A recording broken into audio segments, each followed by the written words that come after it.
উফ, বড্ড গরম পড়েছে আজ। যাই দেখি ওই গাছের নিচে গিয়ে ছাওয়াতে একটু বসি।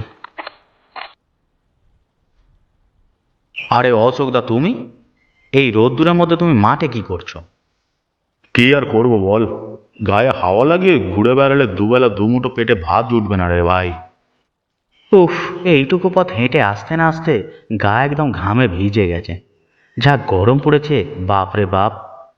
যার জন্যই তো একটু হেঁটে এখানে এসে বসে পড়েছি। তাছাড়া আমার বয়সও তো আর কম হচ্ছে না। যাই বলো দাদা, তোমাকে দেখে আমার সত্যি খুব মায়া লাগে। এখন যদি তোমার একটা ছেলেপুলে থাকতো। কত চেষ্টাই তো করলাম বল না, কিছুই তো লাভ হলো না। তা না হলে এই বুড়ো বয়সে কি আর কাজ করে বেড়াতে হয়? তোমার এত চিন্তা কিসের দাদা? বসে বসে খেলেও তো তোমার যা আছে তা শেষ হবে না। শুধু কি এসবের নামই জীবন বলে? হ্যাঁ, আসলে সবই তার নীলা খেলা। দুনিয়াতে কেউ ধনী, কেউ গরিব, কেউ কাঙাল, কেউ আবার দুঃখী।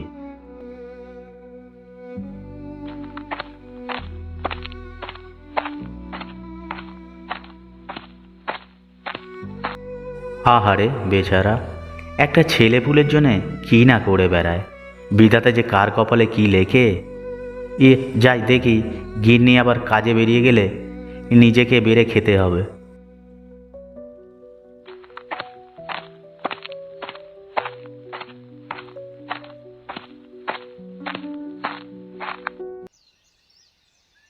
কই গো গিন্নি, কোথায় গেলে তুমি? হ্যাঁ বলো। আরে তুমি এভাবে রোদ্দুরের মধ্যে দাঁড়িয়ে আছো কেন? দৌড়ে এসে বসতে পারো তো। হ্যাঁ হ্যাঁ, বসছি বসছি। যাও তুমি এক গ্লাস ঠান্ডা জল নিয়ে আসো তো দেখি। গলাটা শুকিয়ে একদম কাঠ হয়ে গেছে। তুমি বসো, আমি নিয়ে আসছি।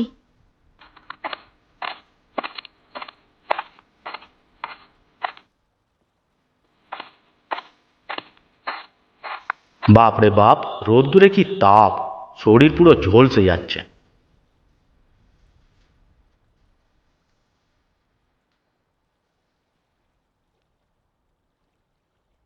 উফ, এবার একটু শান্তি পেলাম। এত ঠান্ডা জল কোথায় পেলে তুমি? জল গরম হয়ে যাচ্ছে বলে মাটির কলসিতে জল ভরে রেখেছি, তাই তো এত ঠান্ডা জলটা। বাহ, তোমার মাথায় তো দারুণ বুদ্ধি। আমার মাথায় তো এই বুদ্ধিটি আসেনি। মাটির পাত্রে অনেক সময় ধরে জল ঠান্ডা থাকে, তাই তো ভরে রেখেছি। এই গরমে জল ঠান্ডা না হলে যে খেতে ভালো লাগে না। জলটা খেয়ে অনেক তৃপ্তি পেলাম গো। তা তোমার সেই বাঁদর ছেলেটাকে তো দেখতে পাচ্ছি না, কোথায় সে? সেই সকালে খেয়ে দিয়ে বের হয়েছে, তারপর থেকে আর বাড়ি ফেরেনি। বেশি আদর দিও না ছেলেটাকে, আদরে আদরে বাঁদর হয়ে যাচ্ছে। একটু মন দিয়ে পড়াশোনাটাও করতে বলো। ঠিক আছে, বলে দেব। আর শোনো, আমার ছেলে খুব ভালো, ও পরীক্ষায় ভালোই ফল আনবে। জানি জানি, ছেলেকে কিছু বললে তো আবার তোমার সহ্য হয় না। যাও তুমি ঘরে গিয়ে বিশ্রাম করো, আমার অনেক কাজ পড়ে আছে, আমি উঠলাম।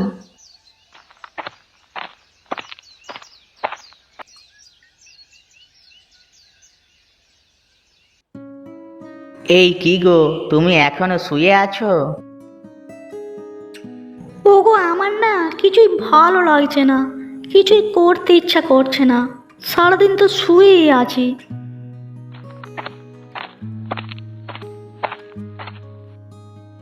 বাবা, আজ না মা কিছুই রান্না করেনি, আমাকে সকালে রান্না করা খাবার খাইয়েছে। সে কি গো, আসলে তোমাকে কিছুই আর বলার নেই জানো তো। কত করে বলি এইসব বিলাসিতার জীবনযাপন ছাড়ো, দেখবে জীবন কত সুখের হবে, সুস্থ থাকবে তুমি। এই চুপ করো তো তুমি, আমার কিছুই হয়নি, আমার কষ্ট এত তোমাকে বুঝতে হবে না। যাও তোমরা বাবা মেয়ে বসে একটু আড্ডা দাও, আমি রান্না করে খেতে দিচ্ছি।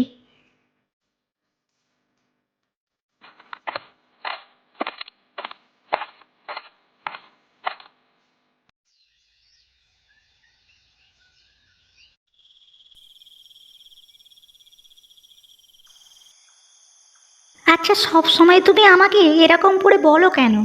আমি কি তোমাকে দিয়ে বেশি খরচা করাই? আহা, আসলে তুমি বিষয়টা বুঝতেই চাও না কখনো।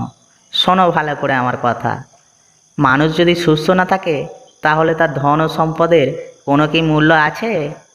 না, নেই। শরীর যদি ভালো না থাকে তাহলে কিছুই করে তো শান্তি আসে না। হ্যাঁ, এই জন্যই তো বলছি, এই যে গ্রামে দাদা বৌদিরা থাকে, কই তারা তো আর আমাদের মতো এত অসুস্থ হয় না। তারা তো সব সময় বেশ ভালো থাকে, হাসি খুশি থাকে। তাদের আমাদের মতো টাকা নেই, কিন্তু আমাদের থেকে অনেক সুখে আছে। তার মানে কি তুমি মাটি কাদা ধুলোবালিতে ওই গ্রামে আমাকে থাকতে বলছো? আরে না না, আমি কেন তোমাকে ওই গ্রামে থাকতে বলবো? আমি ভাবছিলাম কয়েকদিনের মধ্যে একটু গ্রামে যাব, কটা দিন থেকে আসবো। কদিন থেকে আসবে মানে? তোমার অফিস নেই? না গো, গরমের ছুটি পড়েছে। তারপরে এই শহরে যা গরম, কদিন গ্রামে শান্তিতে ঘুরে আসি। তুমি চাইলে আমার সাথে যেতে পারো। দেখবে গ্রামের ওই গরিব বাড়িতে থেকেও কত শান্তি। চাও তুমি, আমি যাব না। ঘুম পাচ্ছে এবার আমার। তুমি এসিটা একটু বাড়িয়ে দাও তো।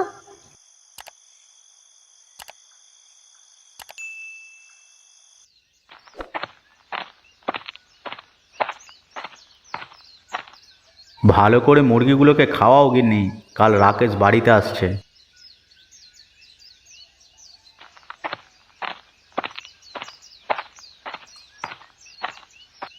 সত্যি বাবা, কাকু কাল আসছে? আর কাকিমা ও ফুটু ওরাও আসছে? হ্যাঁ রে, ওরা সবাই আসছে গ্রামে ঘুরতে।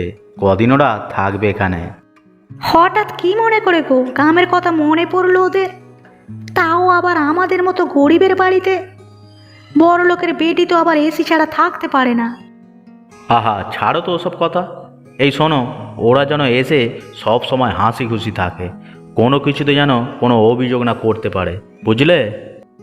হ্যাঁ, তুমি তো তোমার ভাইয়ের জন্য পাগল, আর তার বউ কেমন মানুষ তা তো তুমি জানো।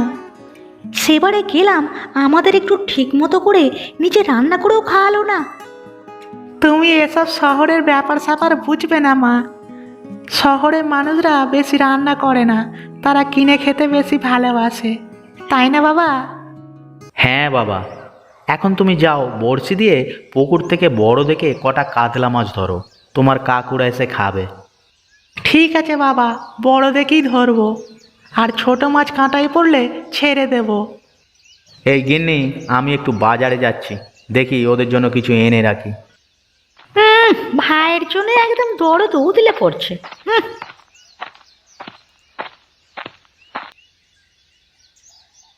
কি রে, তোরা এসে গেছিস? তোদের আসতে কোনো অসুবিধা হয়নি তো? না না দাদা, আসতে কোনো অসুবিধা হয়নি, তবে স্টেশন থেকে গাড়ি পেলাম না, তাই হেঁটে হেঁটে আসতে হলো। ও মা, সে কি এতটা পথ তোমরা হেঁটে এলে? না না, ঠিকই করেছে। কতটাই বা পথ স্টেশন থেকে আমাদের বাড়ি? আচ্ছা, তোমরা কি এখানেই দাঁড়িয়ে দাঁড়িয়ে গল্প করবে, না ঘরে ঢুকবে শুনি?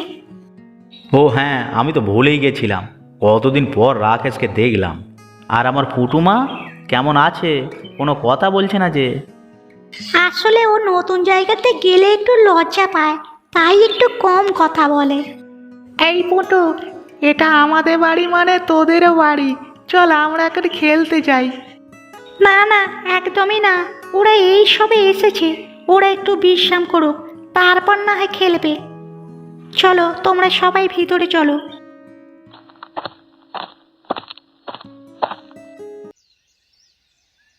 দেখো চারিদিকে কেমন ক্ষেত খামার, সবুজ মনোরম পরিবেশ ও শীতল বাতাস, পানটা একেবারে জুড়িয়ে যাচ্ছে গো। এই বাতাস কি তুমি তোমার এসির মধ্যে পাবে বলো? বাতাস তো ভালোই লাগছে, কিন্তু গায়ে তো ঘাম দিচ্ছে, তাই না? এত গরমে গা তো একটু ঘামবে বলো? আর গা ঘামা তো ভালো গো, আর সুস্থ থাকতে হলে সব কিছুই তো প্রয়োজন আছে।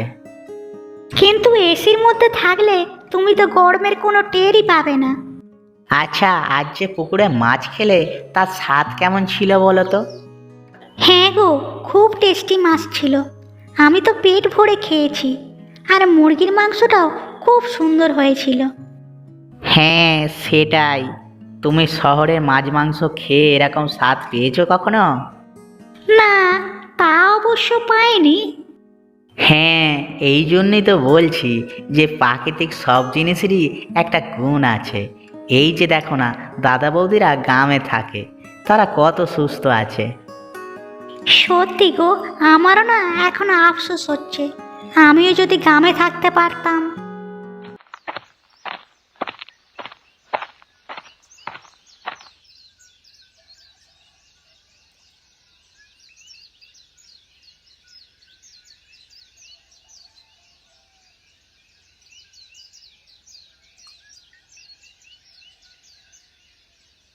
আর কিছু লাগবে তোমাদের এখন? না বৌদি, আর কিছুই লাগবে না। কিন্তু আগে বলো তো, তুমি এত ঠান্ডা জল তুমি কোথা থেকে নিয়ে এলে? হ্যাঁ দিদি, কোথা থেকে নিয়ে এলে গো?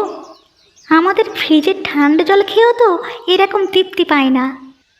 এ তো আমাদের কলের জল, মাটির কলসিতে রেখে দিলে সব সময় ঠান্ডা থাকে এরকম। বাহ, দারুণ তো! তাহলে ফ্রিজের কি আর দরকার, তাই না বলো? আচ্ছা তোমরা গল্প করো, আমি এখন আসি কেমন?